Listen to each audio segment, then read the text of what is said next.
compartir con ustedes algunos antecedentes, entiendo, sumamente desconocidos, relacionados con la génesis, el desarrollo y los reiterados intentos de muchos pioneros en diferentes décadas del siglo XX de producir cine y posteriormente video en el sur del país.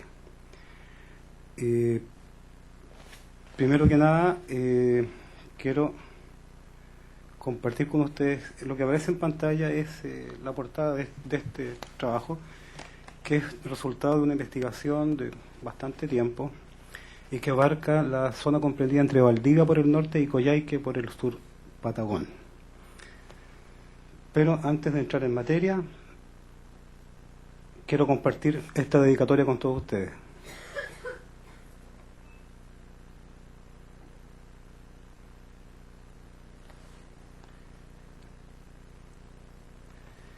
Primero que nada, es necesario señalar que intentar reunir, recopilar, informarse acerca del cine y del video en la región sur austral del país, a uno lo obliga a enfrentar un primer problema mayúsculo. No sé si esto será lo mismo en otras regiones del país, probablemente sea muy parecido, y es la carencia de elementos, de antecedentes sistematizados o no, con los cuales partir en un trabajo investigativo. La idea de esta exposición y del trabajo en el cual yo me apoyo para hacerla no es, y esto que quede claro por favor, no es un acercamiento estético de análisis de contenido de las películas realizadas. Es algo que creo yo que es previo, que es un poco conocer, descubrir y compartir nombres, títulos, lugares y años de una serie de películas, cortometrajes, mediometrajes, largometrajes, documentales y ficción, realizados desde Valdivia a Coyhaique, como señalaba.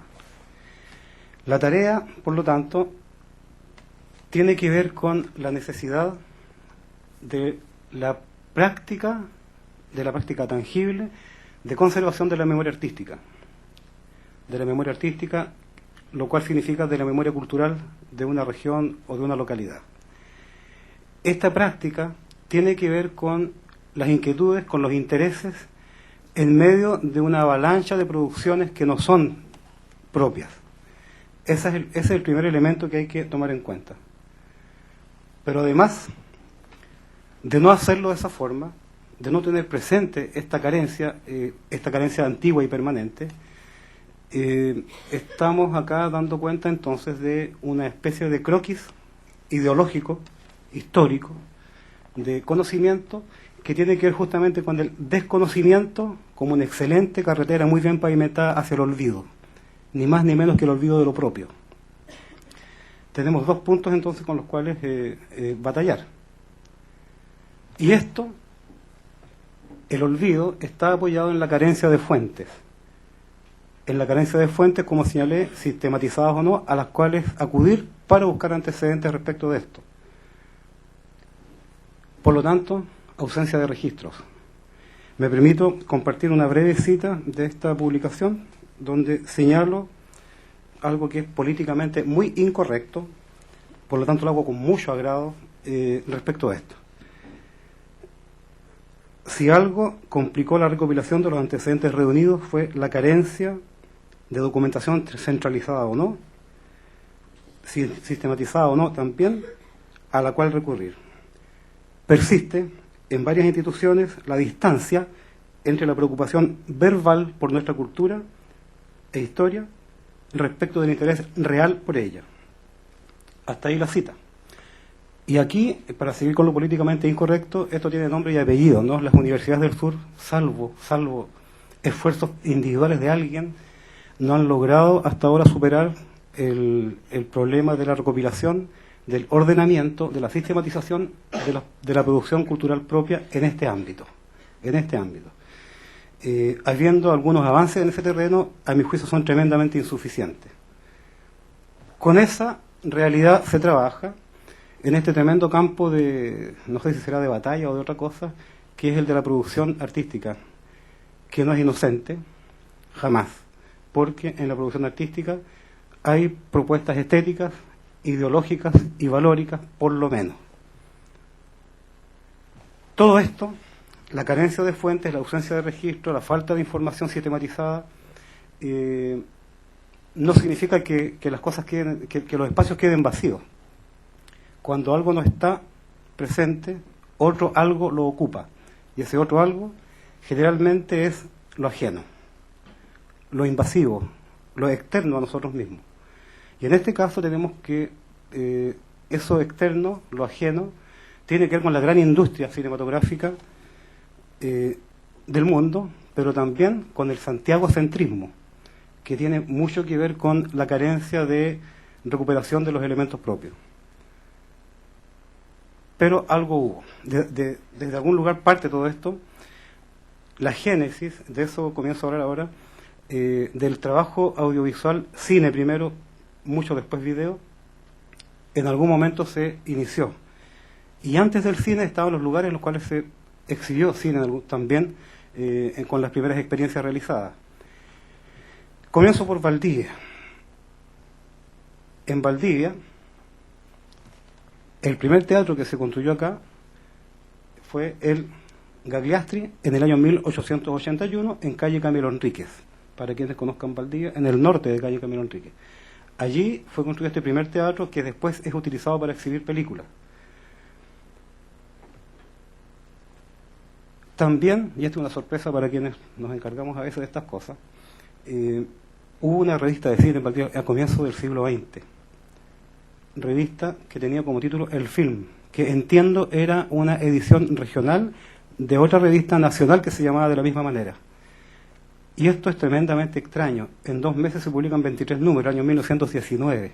Después esto desaparece y es intermitente la reaparición posterior de esta misma publicación. Tenemos un teatro, una revista de cine. Pero tenemos también el nombre de la primera película que se filmó en esta ciudad. Esta primera película, un cortometraje ficción, se llamó Una víctima, el año 1919. Parte del rodaje se hizo en el Fuerte de Niebla. Bueno, esto tempranamente en nuestra ciudad, por lo tanto, se cuenta con esta primera experiencia fílmica, de realización fílmica, y vamos a ver quiénes fueron los primeros pioneros, ¿no? Aquí estamos ante los descubridores, los iniciadores, la primera piedra, ¿no? La compañía Cóndor Film, así se llamó, encabezada por Andrés Bertolotti, quien reunió un conjunto de más o menos 7 personas con las cuales hizo el trabajo en aquel entonces. Hay cosas curiosas, ¿no? Esto de qué pasó con esta película. Hay una cita acá de un comentario de la época acerca de esta filmación, de la exhibición de ella, que dice lo siguiente, comillas: fracasó la cinematografía valdiviana. Según Crónicas de la Capital, la primera película de la novela impresa cinematográfica que se ensayó en Valdivia fue un fracaso completo. Una víctima resultó el público, no la película. Esto es en la revista Zigzag del 1 de noviembre del año 1920, tengo entendido. Más adelante, curiosamente ocurre algo que se contrapone a lo que se señala acá, porque cuando se estrena en Valdivia la película, en el Teatro Edén, bueno, aquí ninguno creo de nosotros había nacido cuando existía ese teatro, pero sí conocemos el cine Cervantes. El Edén que estaba exactamente frente al Cervantes, donde hay hoy día un estacionamiento o están construyendo recién algo. Ahí está ubicado ese teatro.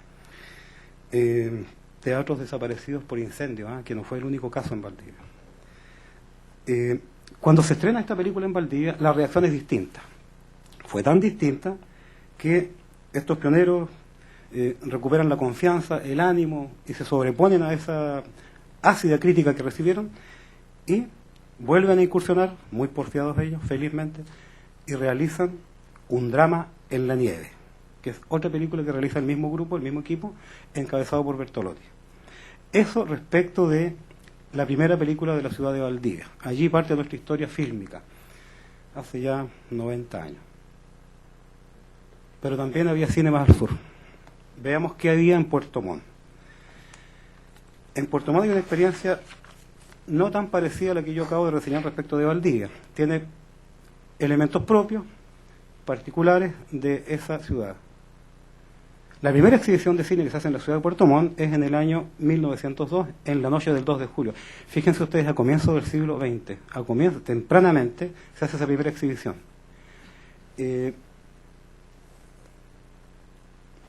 Y recién, 8 años después, se inaugura un biógrafo cuyo nombre es Parisina, en Puerto Montt. Y este biógrafo tenía la siguiente política para sus funciones de cine. Fíjense ustedes. A las 15 horas para todo público. Pero yo no sé si había cine de algunas X en ese tiempo o no, pero esto explica una cierta mentalidad de la época, una cierta censura también y discriminación, obviamente, en Puerto Montt, no acá. O lo de acá no lo anoté nomás. Bueno, esa es la experiencia de Puerto Montt en cuanto a exhibir cine. Yo nombré lo de Valdivia, que ya no era una experiencia únicamente de ver cine, sino de superar el contacto con el imaginario del cine para hablar de una experiencia tangible. Acá en Puerto Montt todavía estamos con el imaginario, comienzan los primeros públicos, comienzan las primeras experiencias de mirar cine y aparece en la tercera década del siglo XX un dúo. Ellos son fotógrafos bastante destacados de su época, Enrique Mora y José Campistó, que crean Yanquihue Film, productora. Y en el año 1922, entre otros títulos, hicieron lo que aparece acá en la imagen, la Semana Santa, el 18 de septiembre, el Día de la Raza, etc. Hay otros títulos más en ese año. Ellos fueron bastante bien vistos, con mucho apoyo también de la autoridad de la época y con una muy buena respuesta de la comunidad puertomontina frente a lo que mostraron. Tanto es así que 2 años después crean otra empresa que se llamó Imperio Film en 1924 y producen La Suiza Sudamericana, léase Puerto Montt, La Suiza Sudamericana, ¿ya?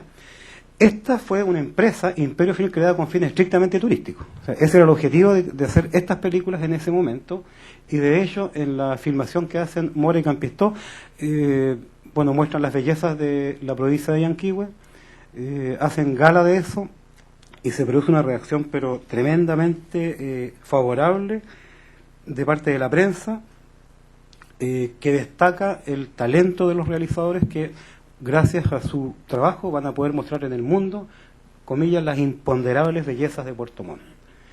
Así se sitúa entonces la primera experiencia en este terreno, en esa ciudad. Volvemos ahora un poco más acá a Osorno. Osorno, a mi juicio, posee una de las experiencias fílmicas más desconocidas dentro de lo desconocido que es el sur en este terreno.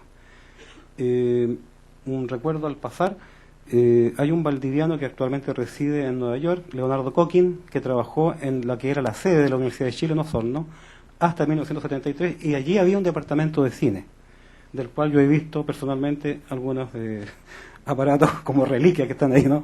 Bastante abandonados como corresponde en nuestra historia, y que es habitual. Pero fíjense ustedes que en Osorno, el año 66, hace ya más de 40 años, se realizó esta película, Un lugar para gente nueva. Esta fue una película por iniciativa de la Orden de los Capuchinos Holandeses, que instalan en Osorno la radio La Voz de la Costa y que entregan radio a la gente de la zona rural de San Juan de la Costa con una salvedad. El dial solamente sintonizaba la radio La Voz de la Costa, no podían cambiar a otra emisora, ¿eh? O sea, había una orientación clara y evidente del interés de que sean escuchados los mensajes de esta orden. Y esta película, Un lugar para gente nueva, curiosamente se filmó en San Juan de la Costa también. Tiene que ver con una leyenda mezclada con un funeral real que hicieron para hacer la película. Y curiosamente nunca fue exhibida en Chile, ni en Osorno. Se hizo y se mandó a Holanda. Entiendo que la Orden de los Capuchinos quería contar con este material para sensibilizar a algunas autoridades o empresarios de la sociedad holandesa que pudiesen generar ayuda a la labor que ellos estaban realizando en Osorno. Eso fue en ese año. Hay un testigo vivo en Osorno que participó en este trabajo. Yo tuve la suerte de conversar con él y se acordaba de muchas cosas con una memoria privilegiada, o tal vez una gran capacidad de invención, no me quedó tan claro, o una mezcla de ambas cosas. La sede de la Chile se convierte hace 12, 15 años atrás en la Universidad de los Lagos. Allí trabajó un académico que estuvo acá en esta universidad durante largo tiempo, Constantino Contreras, lingüista, y vía investigación lingüística en distintos lugares del sur del país, fue registrando y se convirtió esto después en material editado, del cual al menos hay 3 productos. Acá están los títulos. El último de ellos se hizo en Chiloé. Los 2 primeros se hicieron en San Juan de la Costa. Esa es una experiencia cuyo material existe. Yo tengo la suerte de contar con ese material. Está bastante bien todavía conservado. Es una copia de primera copia, no es una copia de copia de copia. Así es que está bastante, insisto, bien conservado. Es visible. Un muy buen trabajo, un trabajo con varios especialistas en cámara, en sonido, apoyado en la investigación a la cual yo me refería, inicialmente con pretensiones de reunir material fónico y algunas historias también propias de la zona rural de Osorno. Hace menos de 2 años se realiza esta película en Osorno, que se llama La Toma, y ya habrán sacado ustedes sus conclusiones. Tiene que ver con una toma que duró bastante tiempo en la Universidad de los Lagos de Osorno. Andrés Pacheco estuvo allí filmando, grabando y haciendo una serie de registros en torno al hecho de la toma misma. De ahí surge el resultado que se llama tal cual aparece ahí. Pero fíjense ustedes, más de algún valdiviano esto le va a producir una cierta inquietud. La primera película que se hace sobre John Kennedy lo hace una osornina, Milena Mancilla, consanguínea del poeta Sergio Mancilla. Es su hija, ¿no? Ella es cineasta, hizo este trabajo, un trabajo de registro documental, unas largas conversaciones con los 2 integrantes del dúo y con gente que trabajó en los años 70 y 80 y 90 con ellos en los textos y en una serie de otras experiencias ligadas directamente a la producción musical del dúo. Y se llama, como dice acá, Joan que Nilo, y nos fuimos quedando en silencio. Bien, volvemos a Valdivia. Y esta es una mención solamente a la pasada sobre los hermanos Falk, Bruno y Arnulfo Falk, quienes trabajaron en cine, yo diría en unas 4, 5 o 6 regiones de las actuales en el país, tanto en el Norte Grande como en Valparaíso, en Santiago, también por acá. Y la labor de los hermanos Falk es tremendamente prolífera. Yo diría que tan prolífera como desconocida. No es fácil encontrar material de ellos, más bien es imposible. En mi niñez tuve la suerte de conocer a Arnulfo Falk, que ya era muy anciano, que su última etapa de su vida la pasó en Valdivia, y el último elemento que lo vincula a esta ciudad desde el punto de vista de la producción de material es Fotos Falk, que existió hasta comienzos de los 70 o fin de los 60 en esta ciudad. Yo recuerdo haber conocido el domicilio de él, y allí había también una serie de máquinas extrañas para mí. Después supe que eran focos, que eran grúas, imagínense, y también muchas tortas. Para quien no sepa, las tortas son las cajas que parecen donde se guardan las películas, que se utilizaban en ese entonces. Ya no tenían película, había resto nomás de algún celuloide. Se utilizaban para hacer kuchen, y quedaban bastante bien los kuchen que se cocinaban ahí, claro. Bueno, ellos produjeron una cantidad enorme de películas, ¿no?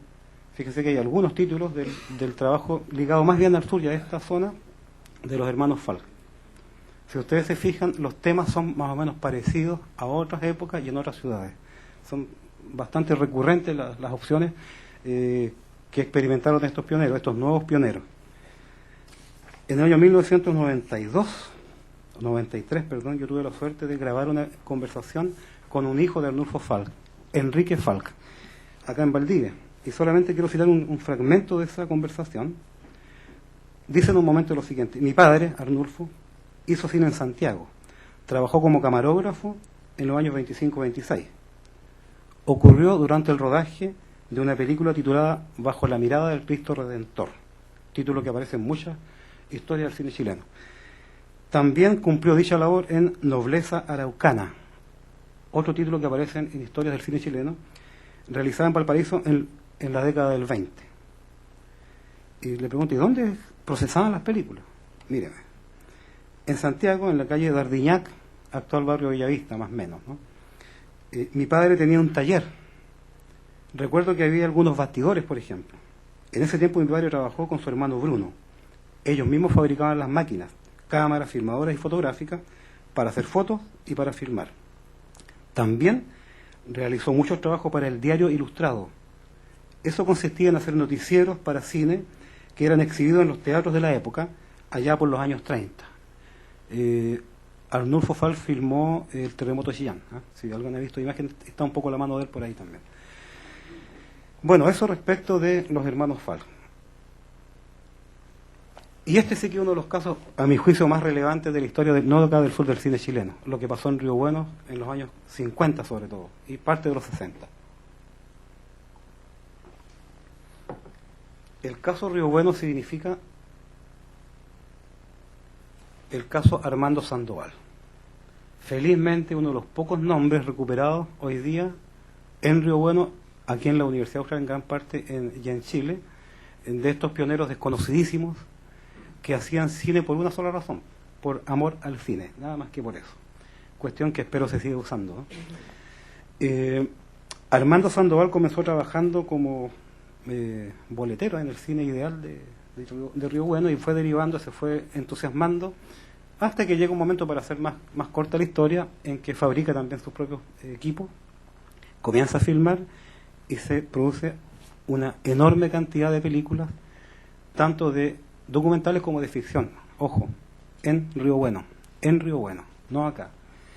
Pero yo creo que para ser justo con esto de recopilar la información dispersa, los honores no están entregados oficialmente a quien fue el verdadero descubridor de Armando Sandoval.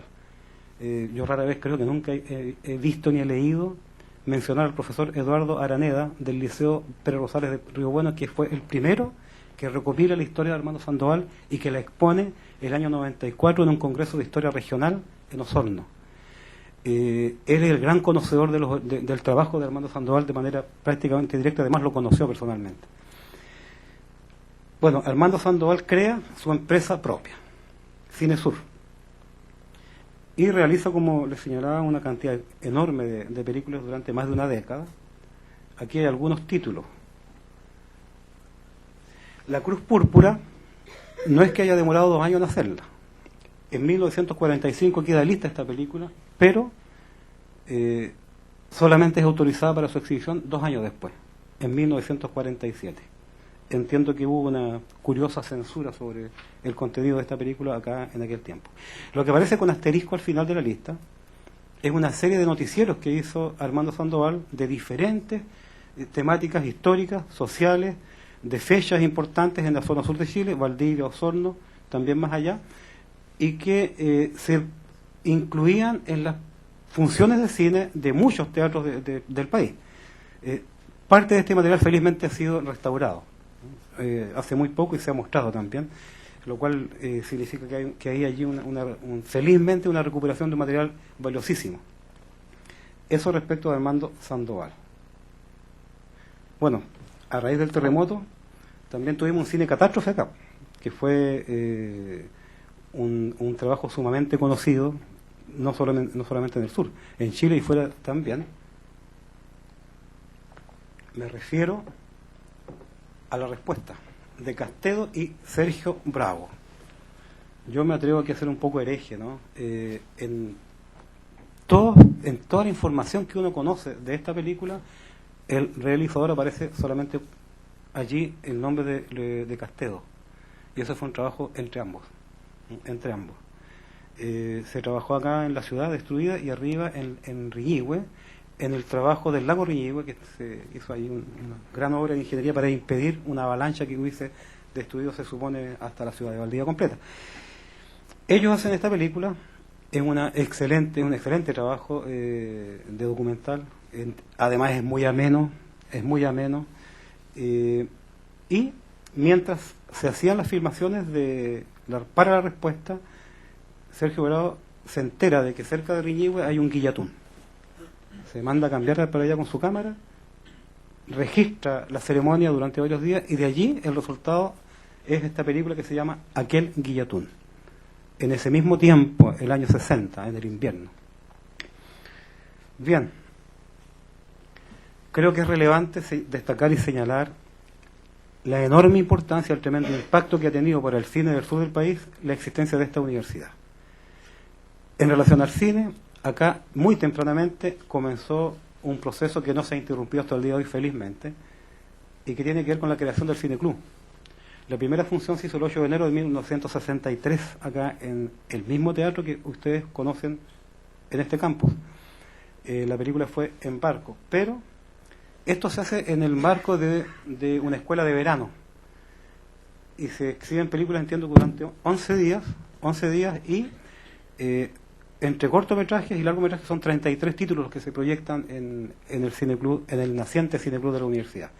¿Qué fue lo que ocurrió? ¿Para qué ayudó tanto esta iniciativa? Primero que nada, para difundir la cultura cinematográfica. Se genera todo un proceso de interés en los jóvenes, en muchos académicos de diferentes áreas de la universidad, en torno al cine-arte, porque aquí se proyecta cine-arte, no es cine estrictamente comercial. Se hacen foros después de las funciones, se hacen debates. Esto duró hasta los años 70, y este Cine Club, entiendo que es el más antiguo del país, que no ha tenido interrupciones en su funcionamiento.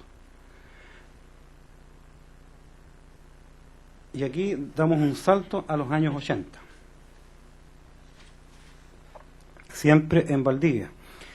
A ver, si recopilamos rápidamente los orígenes, las motivaciones para los pioneros que filmaron Una víctima, por ejemplo, para quienes filmaron en Puerto Montt y en otros lugares, tenían que ver con inquietudes frente a esta curiosidad que aparece, que son las películas, ¿no? Las imágenes en movimiento. En los años 80, acá en Valdivia, las motivaciones fueron otras, tremendamente distintas.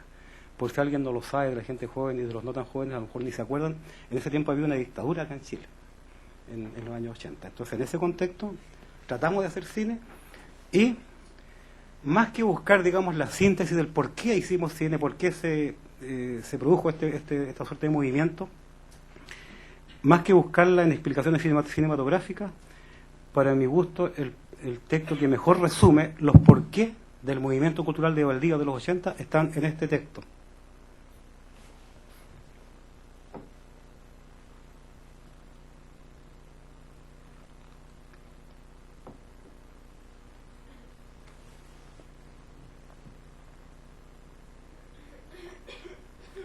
Esto pertenece a Germain Flores, ex estudiante de esta universidad de un largo periplo por México, Estados Unidos y Puerto Rico, que regresó hace unos 5 años a Valdivia.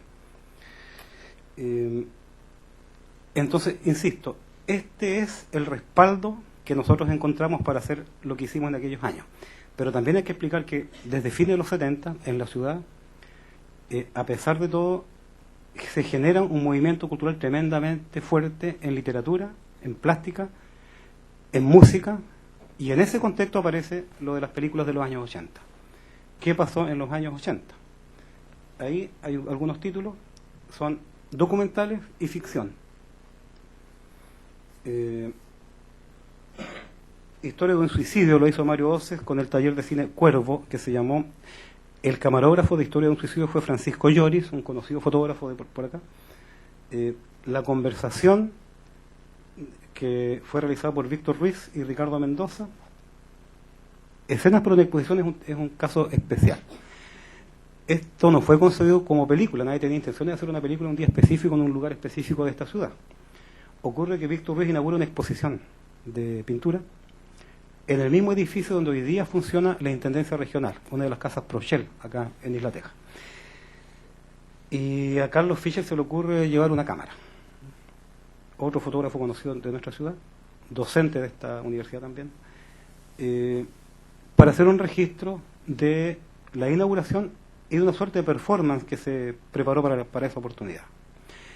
Ese material después es editado y se transforma en esta película que tiene el título que ven acá. Es una de las experiencias de aquella época.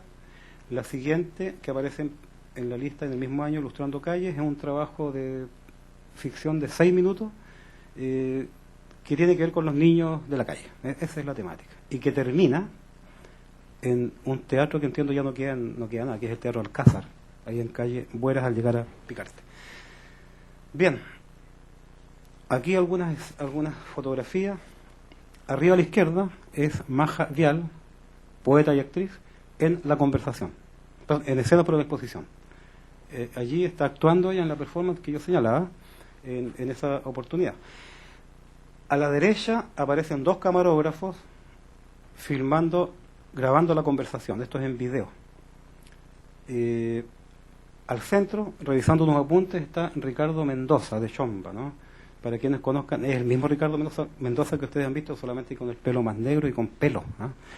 Esa es la otra salvedad que hay. En la parte de abajo estamos varios buenos mozos haciendo El lugar de la lluvia en el invierno del 80. Este es un recorte del diario El Correo de aquella época. Es parte de la experiencia de ese tiempo. Bueno, con esto yo lo que quiero señalar a esta altura de esta exposición es que ya no son casos tan aislados, no es de propiedad de ninguna ciudad en particular la experiencia fílmica. Celuloide tanto como video.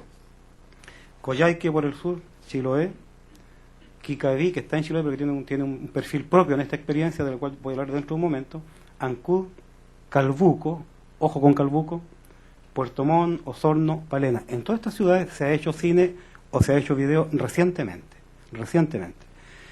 Así es que vamos a avanzar un poquito más rápido.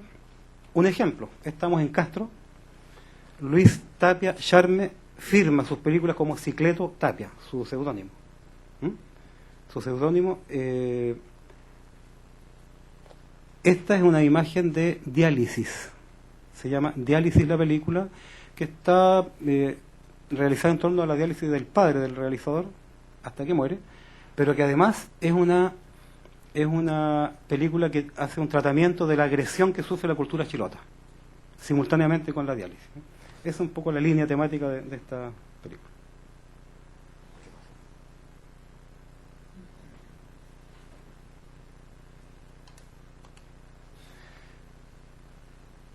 Bien.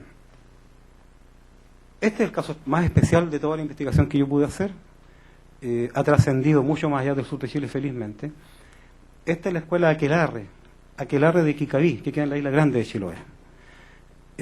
Esto parte a mediados de los 90, cuando hay serios problemas en el plano educativo en ese colegio, serios problemas de desmotivación de los estudiantes y de indiferencia de la comunidad en torno a la escuela esta, que afectaba gravemente el proceso de formación de los niños. Esto es escuela básica. Y en ese contexto, un profesor de ese colegio se le ocurre crear una especie de productora de videos, así la concibió él, para ver si los chicos se motivaban. Tenían claro todo lo que había que hacer, cómo hacerlo, solamente que no tenían con qué hacerlo.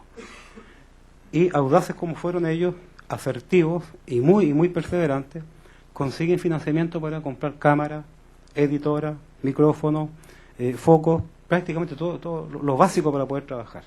Pero además forman a los estudiantes como, insisto, de básica, como camarógrafos, sonidistas, lectores de noticias. Ellos tienen noticieros hasta el día de hoy. Producen sus noticias y las leen. Y más que trabajar exclusivamente para la escuela Aquelarre, han logrado, vía instalación de antenas, que la señal de este canal, que se llama TVE 8, Kikaví, tenga la posibilidad de ser sintonizado más o menos en 30 kilómetros a la redonda en el sector donde está instalado este colegio. Esta es una experiencia tremendamente llamativa, tan llamativa y tan exitosa que ha sido replicada en otros colegios en la zona sur, en Curaco de Vélez, en Yanquihue, en Keilen, entre otros lugares. Y además, la experiencia de este colegio, ahí están trabajando en el exterior los chicos,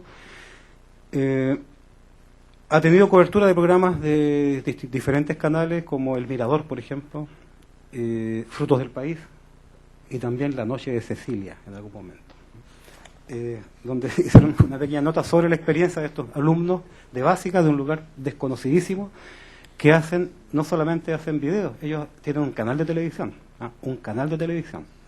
y esto produjo una reacción tremendamente motivante para todo el mundo, hasta el día de hoy.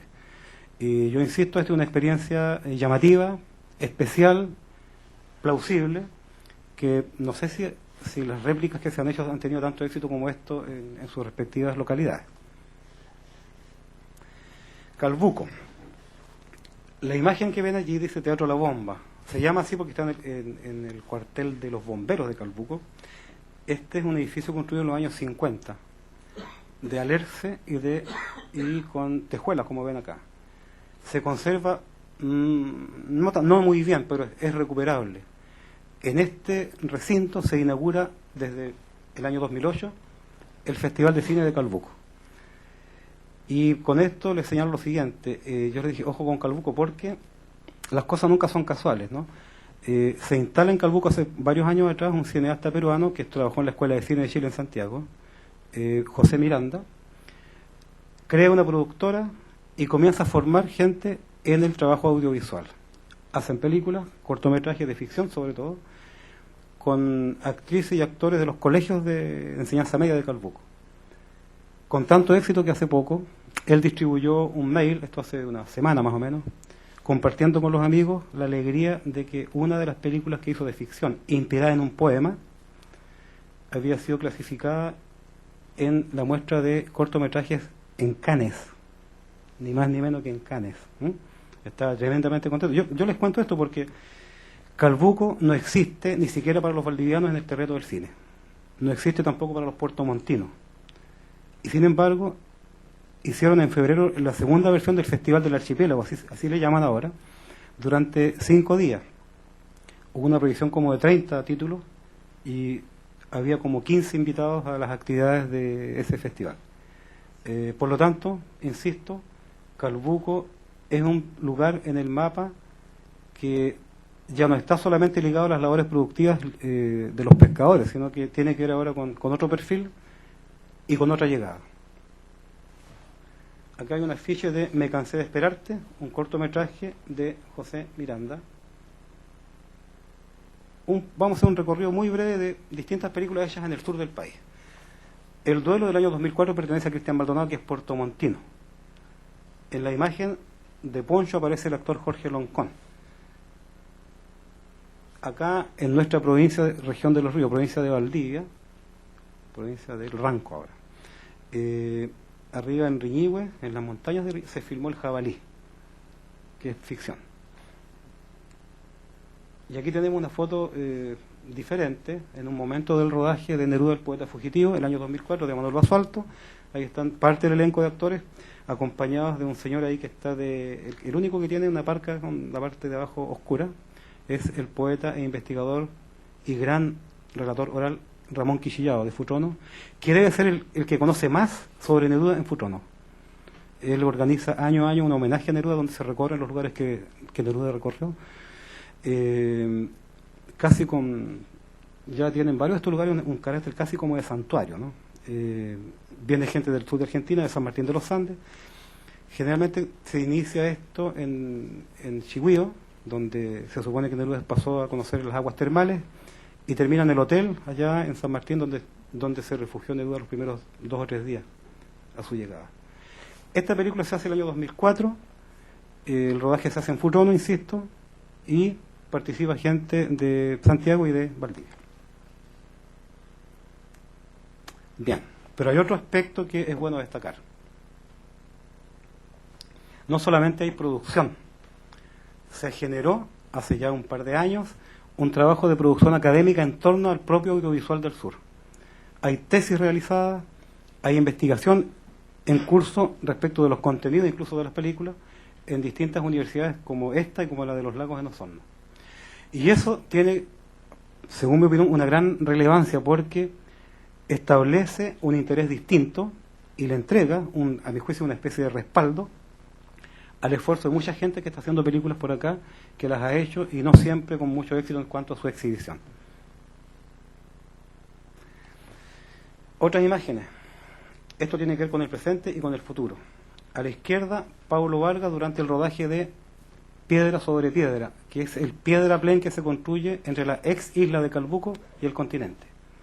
Digo ex isla porque ahora es una carretera la que pasa por allí, y bueno, Paulo Vargas hizo la filmación y es un trabajo documental el que realizó y que se llama Piedra sobre Piedra. Actualmente, Paulo Vargas está realizando Ni toda la lluvia del sur, que es un largometraje documental sobre los sucesos de Pampa Irigoyen en Puerto Montt en el año 1969.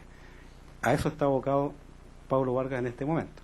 Al centro está un cineasta valdiviano, puse allí Pollín porque ya está filmando sus películas como Pollín, ex estudiante de esta universidad, titulado acá, y en el otro extremo la profesora Paola Lagos de una, a mi juicio, una importante tarea desarrollada ya a esta altura en audiovisuales. Aparece ahí editando Piélagos, película realizada hace un par de años atrás, y que ha ejercido docencia y realización de audiovisuales acá en el sur de Chile. Coyhaique. Marcos Monsalve no es el único realizador de Coyhaique, está Carola Chávez y otros más. Pero él debe ser el más prolífero. Él tiene una gran producción con Buscando a Vera, ganó el Festival de Cine de acá de Valdivia hace 4 años, que es el caso de un desaparecido de Coyhaique. Marco Monsalve además es un tremendo gestor y activista cultural de la Patagonia, tremendamente activo y muy productivo, tiene vínculos con realizadores de la marginalidad, como se llaman, del sur de Argentina también, y hace una cantidad enorme de intercambio de experiencias de material. Las otras imágenes tienen que ver con lo que ha venido ocurriendo en Valdivia en los últimos tiempos. No es casual que se establezca acá Jirafa. Yo creo que Jirafa le entrega a Valdivia un perfil profesional de producción y con resultados específicos y con visiones bastante más, a mi juicio, más pretenciosas y además exitosas de lo que es la producción. Y por otra parte, el año 2008 comenzó sus funciones acá la Escuela de Cine de Valdivia, encabezada por Daniel Benavides y José Matamala. Señalo esto porque creo yo que le hacía falta a nuestra ciudad la oportunidad para la formación sistemática de los interesados en realización de cine y de video, con todas sus especialidades correspondientes.